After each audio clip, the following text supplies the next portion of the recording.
Good morning, students. Today we are going to learn the lesson Grandpa's Tree. This is part of Unit 3 Against All Odds. In this unit, we are learning about differently abled or physically disabled challenged people, how they work out with this challenge in a polite way. Imagine you fall from a tree and hurt yourself badly. Would you then blame the tree or allow it to be cut down? So, in this lesson, we will learn about a boy named Eric who broke down his leg by climbing on a tree and now is in a wheelchair. This chapter is written by Ruth Harrigan. Now, let us read the text. Eric stared up at the oak tree in the front yard. His parents told him that his grandfather had planted it 30 years ago. Eric always imagined what that looked like. Thin grandpa leaning over a hole in the ground, a bucket by his side with a sapling in it, gently parting the earth for what would one day be the massive tree.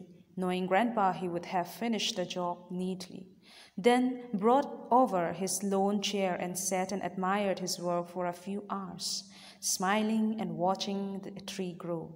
Last night, when his mother said they were cutting down the tree, Eric tried to tell his parents that the tree was planted as a sign of Grandpa's love. His mother began to cry. She pointed at Eric's wheelchair and said, "That tree is coming down tomorrow," and ran from the room. Eric's dad just cleared his throat and shrugged. "Dad," Eric said, "it's not the tree's fault or Grandpa's that I fell out of it. Cutting down the tree will make me worse. Your mother just doesn't want to have to look at that tree. Try to understand that," his father said. Eric shook his head and wheeled out of the dining room. He didn't understand what good it would do to cut down the tree now. Cutting down the tree wouldn't change that he fell from the tree, but it would be one less sign of having Grandpa around, and Eric didn't want that. Suddenly, he knew what he had to do. He rolled over to the bottom of the tree in his wheelchair and looked up to find the place he usually started to climb. It was still there, a peck in the tree he hammered in a year ago, when he started climbing the tree when he missed Grandpa. But now, instead of it being in a place where he could jump up, it was out of his reach. Eric realized he'd need a new peck. Half an hour later, he hammered in a few more pecks at lower heights. As he did this, he plunged his rod up the tree, realizing that he could climb most of the way up using his arms. The chin-ups he'd been doing to strengthen his arms would come in handy today. He checked his watch. The tree cutters were coming in a half hour. He had to hurry. Tossing the hammer to the ground, Eric reached for the first peck. He felt his body lift out of the wheelchair as he pulled himself up the tree. And then, miraculously, he was climbing again. When he reached the pecks he used to use, his body went into automatic, one hand reaching over the other until he pulled himself up most of the way. He stopped and steadied himself. Then he leaned his back against the trunk and lifted first his left, then his right leg up and over to the correct position to sit. "It's this big oak tree over here," he heard his mother saying about 15 minutes later.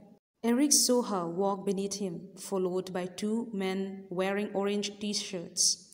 One of them looked over at the wheelchair, then up into the tree and saw Eric. Eric waved at him. "Ma'am, what do you want us to do about him?" he asked, pointing up at Eric. Eric's mother looked up, then stepped back. "Eric, how did you get up there?" "Help him down." Tree cutter scratched his head and grinned. "Ma'am, but he's a pretty good climber. I don't know if I can get him down from there. You must have some equipment or something." "Just get him down. He'll fall." "Eric, what's the matter with you?" "Nothing, Mom," Eric said. "In fact, I'm feeling so good." I don't know what you are up to, Eric, but the tree is coming down today. His mother turned to the two men. Go get your equipment. He'll be down by the time you get back. The two men walked off toward their truck. Eric could see them shaking their heads. He looked down at his mother, continued to remain planted in one spot, staring up at him. Mom, I'm not coming down. You most certainly are. You got yourself up there, so get down now. No, I want you to listen to me, Mom, please. And then Eric added, don't you see that this tree is a gift from Grandpa? It reminds me of him every day. That's why I love to climb it. And I want to still climb it. Please, Mom, don't take that away from me. His mother shook her head. But Eric, if only he didn't plant it. You won't have fallen. You won't need this wheelchair, she said. Mom, Eric said, cutting down the tree is not the right thing to do. It's like saying I can't do what I used to love to do. And I can, Mom, more than you think. He saw the two men coming back to the tree carrying saws. His mother shook her head, then she said quietly, I don't know how you did it, Eric. How did you get up there? He pointed down at the base of the tree. I just lowered the pegs, Mom. That's all. It's safe, honest. My arms are really strong and I think it's good exercise so I can push the chair better. Mother reached over and touched the lower peg of the trees, then nodded and turned to the man. All right, she said, just send us a bill for your time. The tree isn't coming down.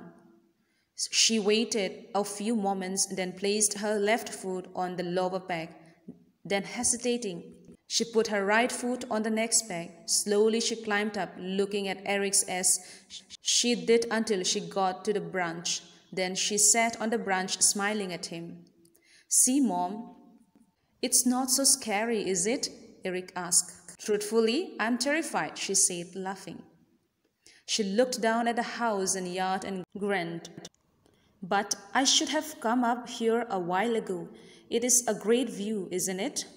It's a fantastic view, Eric said. Grandpa would have loved what you did today, Mother said. Eric nodded.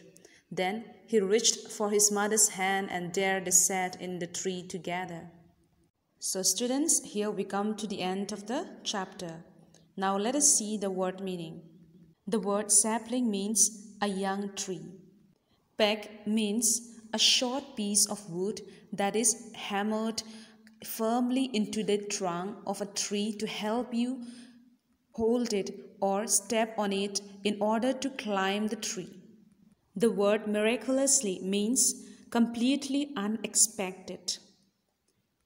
Went into automatic means done without thinking. Steadied himself means stopped himself from moving or falling. Peered means looked closely because he couldn't see Eric clearly. The word equipment means the things that you needed to do a particular activity. Planted means stood firmly. Base is the lower part of the tree in this chapter. The word hesitating means to pause before stepping on the peg in this chapter. So students, that's all for today's class.